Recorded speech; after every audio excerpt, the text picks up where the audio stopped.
Hello friends, welcome back again. आज हम देखेंगे insect resistance. In the previous video I already cover that disease resistance already हमने देख लिया है, उसके मैकेनिज्म भी देख लिया है लिए हैं हम। अभी हम देखेंगे इंसेक्ट रेजिस्टेंस। इंसेक्ट रेजिस्टेंस क्या होता है, तो आपको पता होगा what is mean bye insect. Insect यानी क्या होता है? एनी ऑर्गेनिज्म, एक ऑर्गेनिज्म है कि which is attack on our crop plant, जो कि अपने क्रॉप प्लांट को अटैक करता है, तो उसको हम इंसेक्ट बोलते हैं। जैसे कीड़ा, दैट इज द इंसेक्ट, उसको हम इंसेक्ट बोलेंगे। Any organism which is attack our plant, crop plant पे अटैक करता है। तो एक्चुअल में what is mean bye insect resistance? तो इंसेक्ट रेजिस्टेंस होता क्या है? It is the ability of, किसकी एबिलिटी है? एबिलिटी ऑफ प्लांट, किसकी है?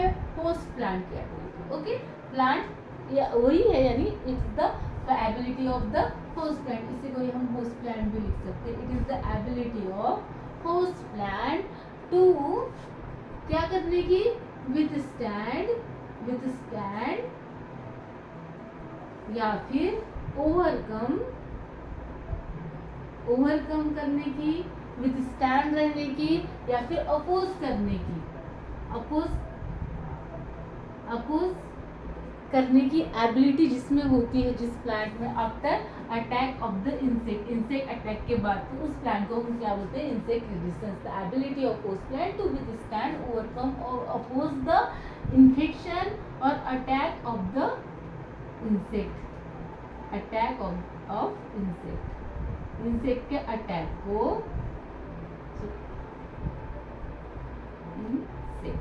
ओके, इंसेक्ट के अटैक को ओवरकम करने की, अपोज करने की, और उसके साथ भी अच्छा यील्ड प्रोड्यूस करने की जिस प्लांट में एबिलिटी होती है, that plant is called as the resistance plant. उसी को, उस पावर को ही बोलती है तो रेजिस्टेंस पावर। तो अगर whenever we go for the development of the resistance variety, तो nowadays there is a huge loss due to that insect attack. बहुत जो यील्ड का बहुत सारा लॉस, जैसे अगर वीट में देखते हैं तो 5% लॉस होता है। वीट में कितना?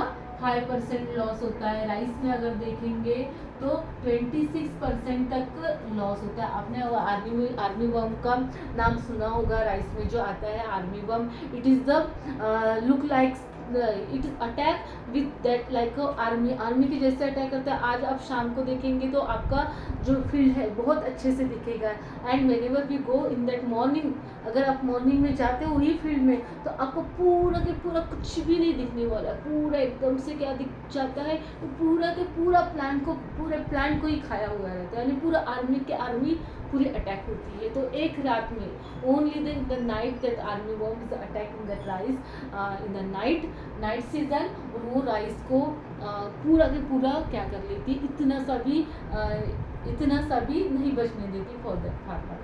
तो वीट में और बहुत सारे, जैसे शुगर केन है और कॉटन है, इनमें बहुत सारे इंसेक्ट अटैक। वेजिटेबल्स में तो आपको पता होगा, आपने जब भी देखा होगा, वर्म्स का अटैक बहुत होता है। आप देखते हो कीड़े आजकल, और due to that climate change condition, there are the new type of races of that pathogen or that insect are the producers। नए टाइप के इंसेक्ट के और इंसेक्ट की पॉपुलेशन से रेसेस क्या हुई है, बनी जाती है। तो उस रेसेस को क्या बोलते हैं? एक्चुअली हम उस रेसेस को बोलते हैं बायोटाइप। ओके, बायोटाइप बोलते हैं। What is mean by that biotype? तो आपको पहले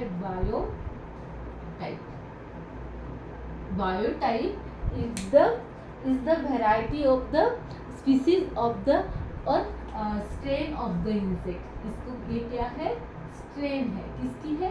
species। किसके स्पीसीज की? Species of insect. इंसेक्ट के स्पीसीज की क्या है? ये स्ट्रेन है, which is showing the difference, which show the, जो क्या शो करती है? Different level of attack in same host species.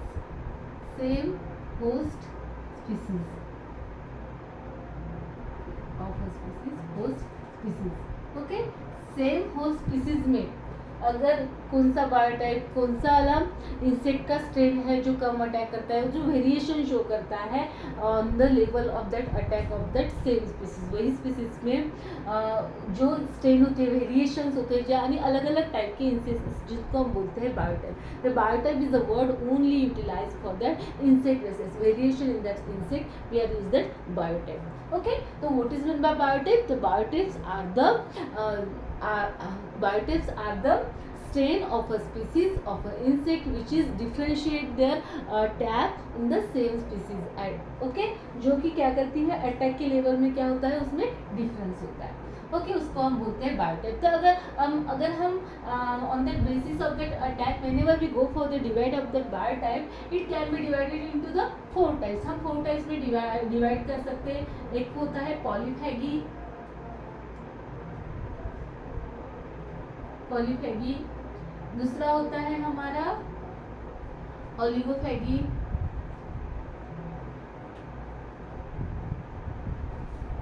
Third वाला होता है हमारा सीजनल ओलिगोफैगी,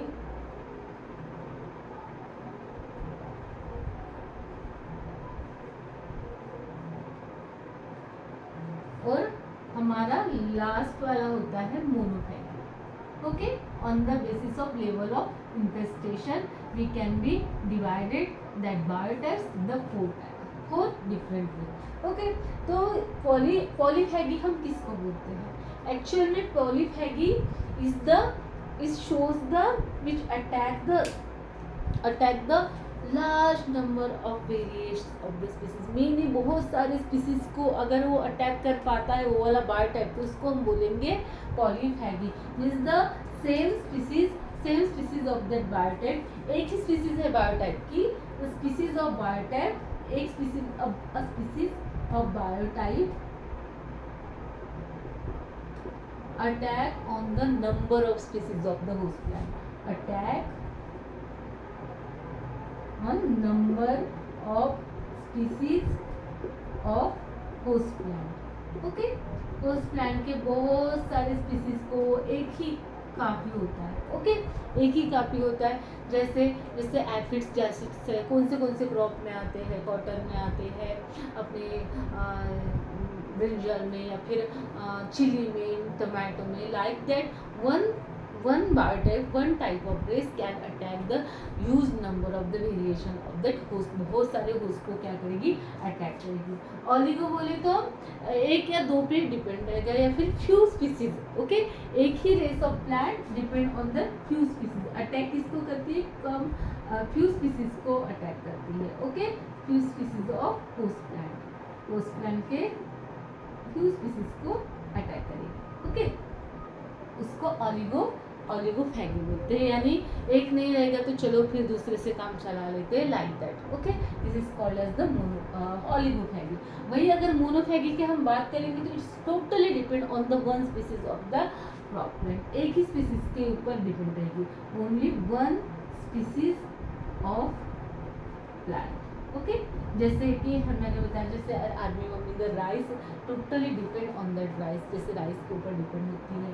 जैसे seasonal oligophagy, it is depend on that season. Okay, season में ही, यानी अगर इस सीजन में ये एक क्रॉप के लिए क्या है, अटैक करती है, एक क्रॉप में अटैक करती है, एक होस्ट प्लांट में अटैक करती है, तो अगली सीजन में क्या करेगी, वो दूसरे प्लांट को अटैक करेगी, like that. It is called as the, कि ये नहीं है तो वो नहीं है तो वो। Okay, it's depend on the season, season wise वो क्या करता है, it's change their host plant. Okay, that is called as the seasonal oligophagy, means the change the host plant according to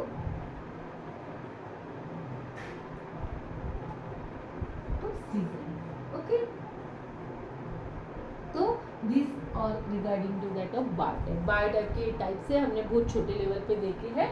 okay, shortly कि आपको और exam में अगर कोई कभी आता है कि what is mean by biotype and which other types, तो ओनली अंडरस्टैंड करने के लिए मैंने थोड़ा थोड़ा बताया है कि बायोटाइप क्या है. It is the strain of that species of that insect which is variation in the showing in the attack in that host plant. एक ही होस्ट प्लांट में अलग अलग वेरिएशन कैसे दिखाता है एक ही स्पीसीज अटैक करने में, that is called the biotype. उसी को ही हम बायोटाइप बोलते हैं. और host insect resistance means it is the ability of host plant to overcome withstand और oppose to the attack of that insect. Okay, जिसको हम बोलते हैं इंसेक्ट रेजिस्टेंस. तो mostly that insect resistance are associated with that of biochemical characters, with that of morphological character, with that of some genetic character also. Okay, तो ये और some biochemical, सब physiological characters also it is which are showing that insect resistance. तो अलग अलग characters हैं जो कि क्या करते हैं, क्या शो करते हैं,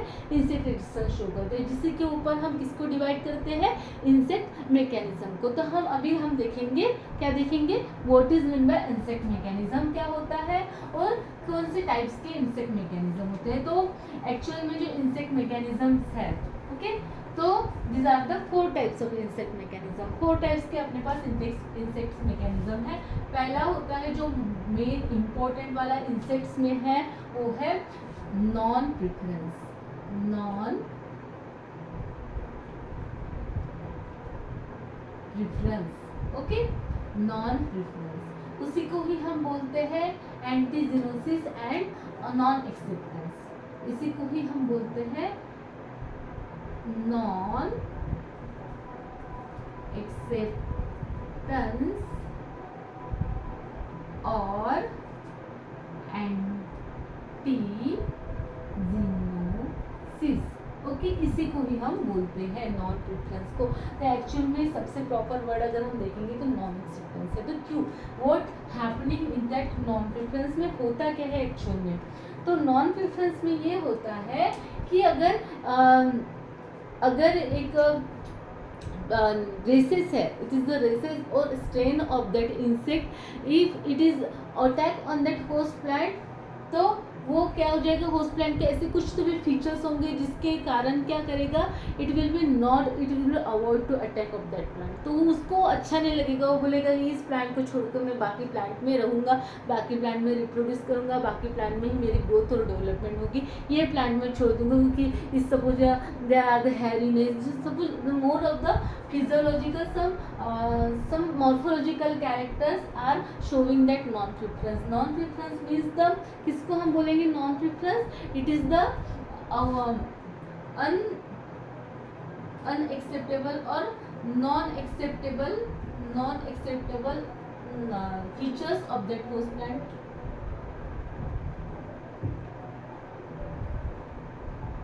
Features of host plant, non-acceptable features of host plant to किसके लिए, इंसेक्ट के लिए, for their growth, development and reproduction.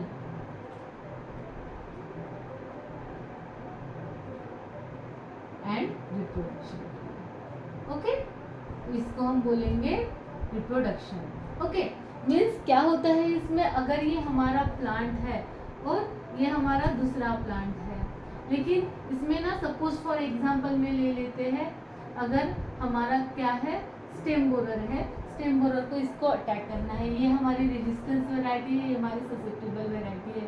तो अगर रेजिस्टेंस वैरायटी है तो इसमें बहुत सारे हेयर्स रहेंगे, तो ये सोचेगा इंसेक्ट कि भाई इसमें तो बहुत सारे हेयर्स हैं, ये मेरे को बहुत चुभ रहे हैं, मैं क्या करती हूँ ये बिना हेयर्स वाले इसी को ही अटैक करता हूँ, मैं इसको नहीं, इसको इसके लीफ पे हेयर्स है, इसके स्टेम पे हेयर्स है, जो मेरे को बहुत अच्छा नहीं लगता. और इसका सपोज सिलिका कंटेंट ज़्यादा है तो मेरे को चबाने में बहुत ना दिक्कत हो जाती है इसको, क्योंकि इसमें सिलिकेट ज़्यादा है.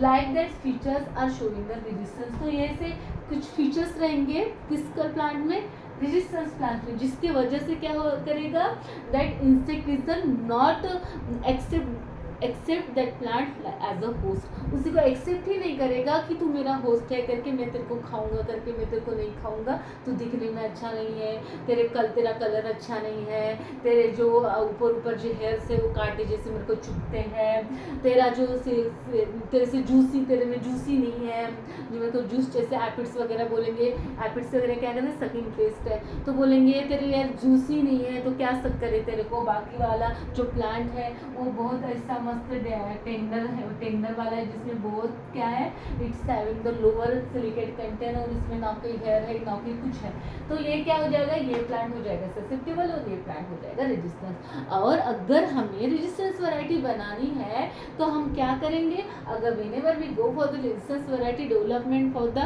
brown plant hopper or like say aphids or chassis which are the sucking place, then we are go for the selection of the such plant as a resistance plant। ऐसे प्लांट को हम select करेंगे जिसमें ये characteristics हो, जिसमें ये features हो, जो कि फीचर्स क्या होने चाहिए, जेनेटिक होने चाहिए, जनरेशन टू जनरेशन ट्रांसफर होने चाहिए, जिसके वजह से क्या होगा, we can be make the resistance variety, हम अपनी इंसेक्ट रेजिस्टेंस वैरायटी बना पाएंगे। तो इसी को ही बोलते हैं non acceptance. It is the not prefer for, वो क्या होता है, not prefer for shelter, shelter के लिए, घर बनाने के लिए, फॉर ओवी पोजीशन, ओवी पोजीशन के लिए भी अच्छा नहीं है। मैं इसमें अगर मेरे अंडे छोड़ देता हूँ तो कोई तो भी खा लेता है या फिर मर जाते हैं, लाइक दैट। शेल्टर तो इससे मेरे को अच्छी छाव भी नहीं मिल रही है, लाइक, और इसमें कुछ तो भी चुभ रहा है, like that, that is the characteristics present in that plant.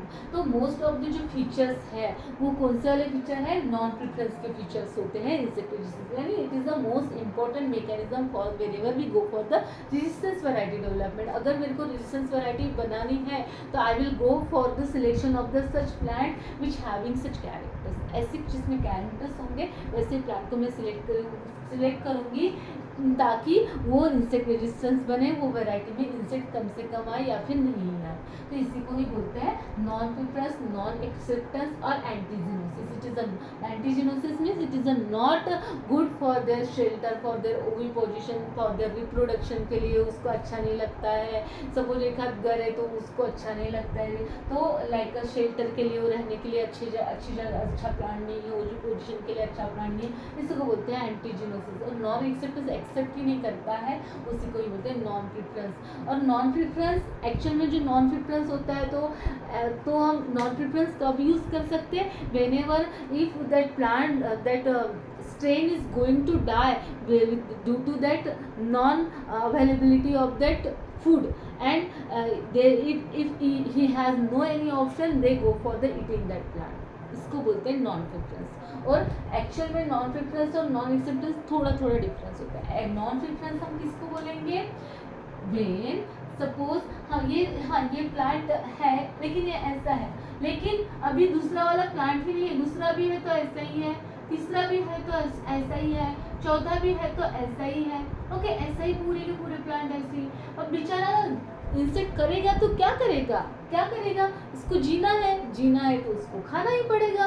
तो मन ना होते हुए भी, जैसे हमें बहुत भूख लगी रहती है हमारे घर में, अगर मम्मी नहीं होगी और फिर हमारे यहाँ पे 2 दिन की बासी रोटी रहती है तो वो भी हम खा लेते हैं क्योंकि हमारे पास चॉइस नहीं हुई। और अभी अगर मम्मी रहेगी तो नहीं नखरे चलेंगे, नहीं मेरे को अभी, वो बोलेगी अरे बेटा 2 घंटे पहले नहीं मेरे को गर्म ही चाहिए, लाइक दैट। तो वो कैसे होगा, अगर है ही नहीं और उसको जीना है तो वो क्या करता है, ठीक है भाई है ही नहीं तो मैं जीने के लिए तो इसको खाना ही पड़ेगा, अभी चुभे थोड़ा सा जूस का मैं थोड़ा तो निकलेगा, जी तो पाऊंगा, इसलिए वो खा डालेगा।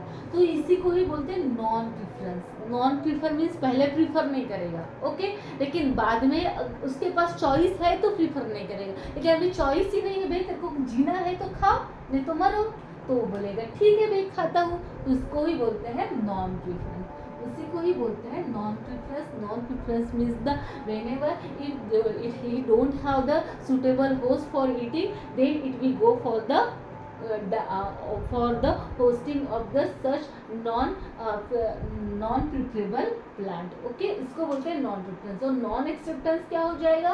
एक्चुअल में जो नॉन एक्सेप्टेंस की डेफिनेशन होती है, जो मैंने बोला था कि non acceptable features in the host plant to insect for their growth and development and reproduction, for the shelter, for the not prefer for the shelter, for the oviposition, for the reproduction. Okay, तो इसको बोलेंगे। But in case कब? whenever it's preferable, even after, whenever नहीं बोलेंगे हम, even after non presence of preferable host। तो ये वाला पक्का कैरेक्टरिस्टिक्स हो गया। ओके, ये वाला तो बहुत ही पक्का वाला, यानी अगर मेरे को सिलेक्शन करने के लिए जाना है तो मैं नॉन प्रेफरेंस को ज़्यादा, मैं नॉन एक्सेप्टेंस को सिलेक्ट करूँगी। ओके, और ये दोनों को मिला के नॉन प्रेफरेंस बनता है, एंटीजिनोसिस और नॉन एक्सेप्टेंस को मिला के। तो हम सिमिलर टर्म यूज़ करते हैं, एक्चुअल में थोड़ा थोड़ा डिफरेंस है। नॉन प्रेफरेंस में क्या हो जाता है, अगर नहीं है तो उसको खाना पड़ता है, लेकिन नॉन एक्सेप्टेंस बोलेंगे तो अगर नॉन एक्सेप्टेंस की आपको डेफिनेशन लिखनी है तो that strain of the insect or biotype which is not go for the selection or attack on that host plant even after their required host plant is a not present। Okay, वो नहीं भी रहेगा तो भी इसको नहीं खाएगा, अभी बेचारा नहीं खाते मर जाएगा। ओके, ये पूरे के पूरे रेजिस्टेंस प्लांट है। और अगर ये हमारा ये जो कीड़ा है, सपोज ये हमारा कीड़ा है, समझ लो, हाँ, तो ये हमारा कीड़ा है, तो ये अगर नहीं भी है, whenever the plant is not present, ये वाला प्लांट इसको चाहिए था जिसमें क्या होंगे, कुछ भी नहीं होगा, वो उसके पास ऐसे कैरेक्टरिस्टिक्स होंगे कि जो खा सकेगा। ये ना होने के बावजूद भी वो इस पे अटैक नहीं करता है, वो मर जाएगा लेकिन इसको नहीं खाएगा। बोले मैं मर जाऊंगा but I will not eat them. It's called as the non acceptance. Accept ही नहीं, मेरे को कौन से भी कंडीशन ले लो, मेरे को I will not accept in any other condition. If I will be die due to that my hungriness, but I will not attack that plant. That is called as a non-acceptance, and these are the features are very much important for whenever we are going for the selection of that plant. These features are the most important, like silica content होता है, gossypol content in the इसमें cotton में। Okay, cotton में gossypol content is increases then aphids are not attack of the such cotton. तो उस cotton को कौन नहीं अटैक करते हैं, एफिड्स नहीं अटैक करते हैं अगर वो नहीं भी है तो ऐसे नॉन प्रेफरेंस या नॉन एक्सेप्टेंस में चला जाता है। Okay, is that understand? तो what is the difference between the non preference और, अब इसको ना ऐसे कॉमा करके लिख लेते क्योंकि और में लिखते तो फिर तो non-preference, non-acceptance and antigenosis means not good for the shelter, oviposition and reproduction के लिए अच्छा ठीक ठाक नहीं होता है। तो ये हमारा क्या होगा, पहला वाला मैकेनिज्म हो गया। ये क्या है हमारे mechanisms for insect resistance. Second हमारा मैकेनिज्म आ जाएगा, यहीं पे लिखते हैं। Okay, second will be insect, sorry क्या आ जाएगा हमारा, एंटीबायोसिस। ओके, या फिर क्या बोलते हैं उसको हम बोलेंगे एंटीबायोसिस। ओके, एंटीबायोसिस से बोलते हैं उसको, antibiosis.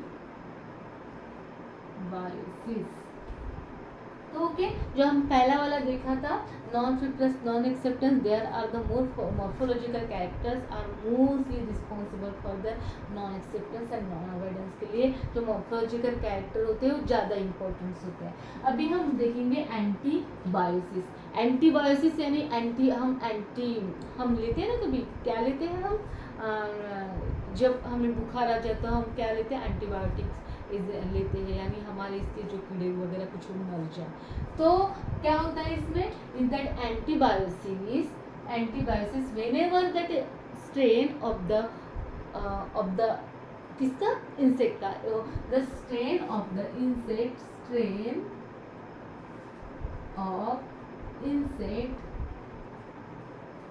going to attack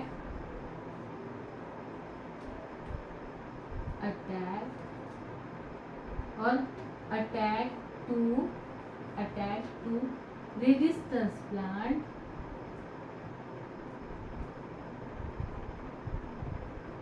its affects और कौन से इफेक्ट वो डालता है, इट्स गिव्स दम affects their the reproduction, it affects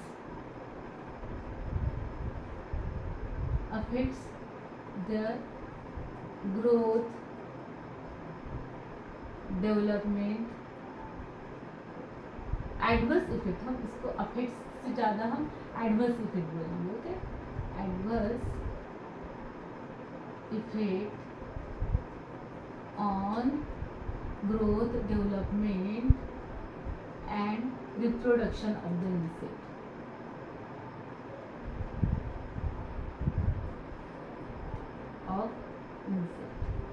इसको भी क्या बोलेंगे, sometimes insect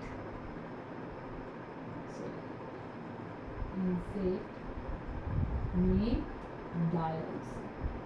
ओके, कुछ बार तो उसकी मौत ही हो जाती है, इतना डेंजर होता है एंटीबायोसिस बता. ठीक है, वो क्यों नहीं खा रहा था बेचारा, नॉन एक्सेप्टेंस क्यों था, उसको पता था कि इसको मैंने खा लिया तो मैं मरने वाला हूँ, नहीं तो मेरा पेट बिगड़ जाने वाला है, तो इसलिए वो नहीं खाता है. एक दो ने खा के देखा होगा तो बोला अगर नहीं इसको खाना नहीं है, इससे खाने से पूरा पेट बिगड़ जाता है या फिर हम मर भी सकते हैं.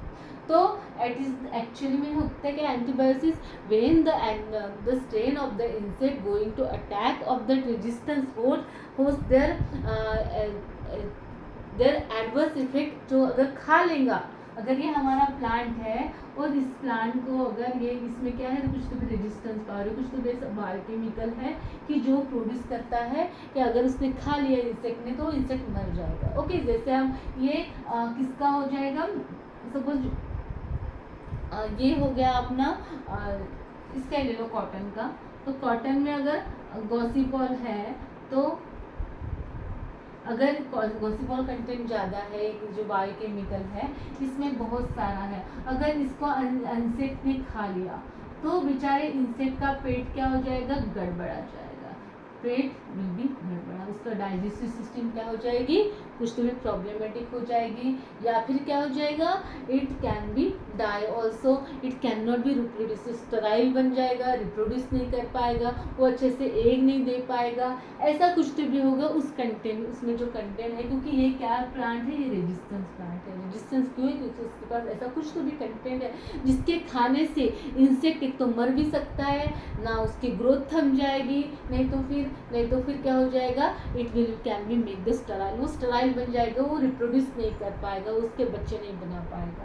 तो this is called as the, इसी को भी हम क्या बोलते हैं, एंटीबायोसिस. ओके, एंटीबायोसिस, और ये बहुत सारे क्रॉप में पाया जाता है and it is also important mechanism for the, ये भी कौन सा है मैकेनिज्म है, it is also the important mechanism for the insect resistance. अभी हम थर्ड वाला लेते हैं. Okay, third one is the, हमारा क्या हो जाएगा, insect resistance.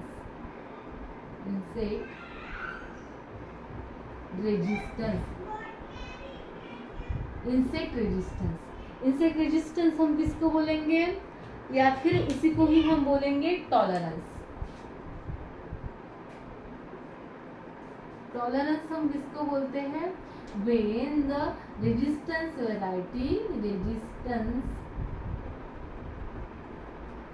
host plant gives higher yield at same level of infestation than susceptible susceptible.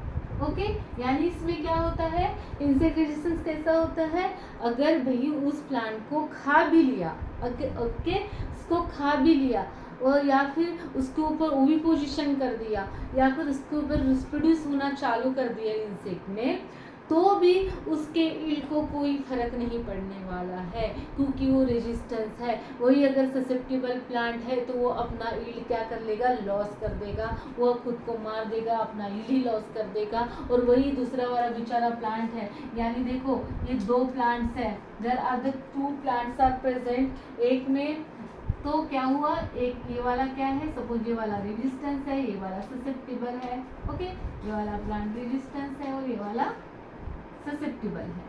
तो एक्चुअल में क्या होगा, whenever it's go for the eating on that resistance plant, it will be give the higher yield, तभी भी इसको जितने tiller देने थे उतने ही टिलर देगा।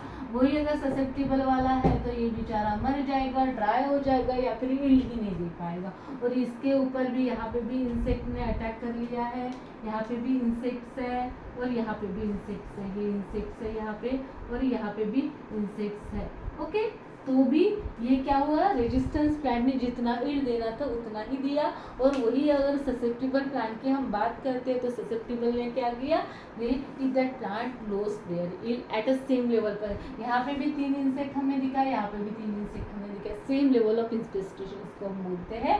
और सेम लेवल ऑफ इंस्पेक्टेशन होने के बावजूद भी इसने क्या किया, ईल्ड अपना लॉस कर दे। इस रेजिस्टेंस प्लांट ने जितना देना था उतना ही ईल्ड दिया, उसी को ही बोलते हैं हम इंसेक्ट रेजिस्टेंस और इंसेक्ट टॉलरेंस, उसी को ही बोलते हैं हम इंसेक्ट रेजिस्टेंस और इंसेक्ट टॉलरेंस, ओके। तो फिर लास्ट वन वाला कौन सा है, that is the insect avoidance और एस्केप, ओके, इसी को ही एस्केप बोलते हैं। तो एक्चुअल में इसमें होता क्या है, इसमें the plants are just fulfil, suppose कौन से जो डिसीजेस होते हैं, this are attack on that host plant at the specific time period, specific stage of that crop और स्पेसिफिक एनवायरमेंटल कंडीशंस में वो अटैक करते हैं। अगर हमारा क्रॉप प्लांट में एबिलिटी है कि before onset of that insect attack और before infestation of the insect attack, it will be complete their life cycle और इट विल बी सपोज कौन से इंसेक्ट जो होते हैं जो वेजिटेटिव स्टेज में ही अटैक करते हैं, तो वो अगर और वही उतने ही टाइम पीरियड में अटैक करते हैं। सपोज कोई इंसेक्ट जो होते हैं जून महीने में आते हैं, जैसे ज़्यादा ह्यूमिडिटी होगी, ज़्यादा इसमें एनवायरनमेंट में मॉइस्चर होता है तो इंसेक्ट पॉपुलेशन ज़्यादा रेट से बढ़ते हैं, तो तभी आते हैं वो। तो हम क्या करेंगे, उसका जो टाइम है, that sowing time will be change and we can be adopted that insect avoidance और इंसेक्ट एस्केप, तो हम एडॉप्ट कर सकते हैं। तो what is in the insect avoidance और insect attack, to escape the time of attack of the insect, skip the insect attack stage और time, which is, ये किसके लिए लागू होगा, सीजनल के लिए लागू कर सकते हैं हम, सीजनल ऑलिफेजिक के लिए हम लागू कर सकते हैं। एस्केप द इंसेक्ट अटैक और stage, escape the insect attack by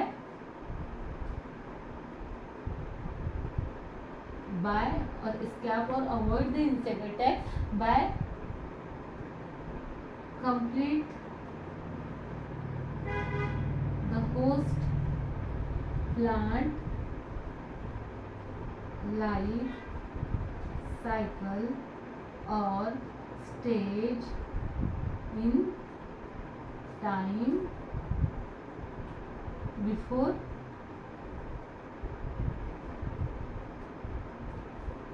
time of insect इंस्पेक्टेशन।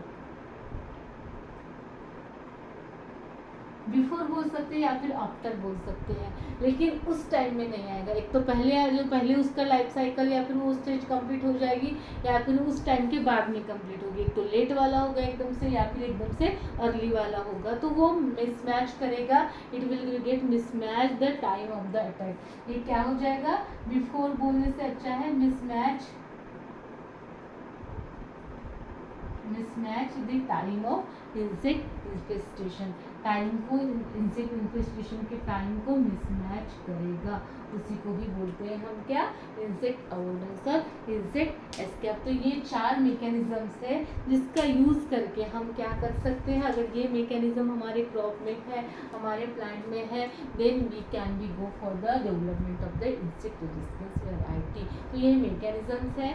आगे के और लेक्चर में हम एक्सप्लॉयटेशन देखेंगे, थोड़ा ड्यूरेबल रेजिस्टेंस कैसे हम एक्सप्लॉयट करते हैं, और इसके सोर्सेज देखेंगे और ब्रीडिंग मेथड्स देखेंगे। ओके, तो थैंक यू फ्रेंड्स। अगर कोई डाउट है तो you can ask me. Okay, thank you.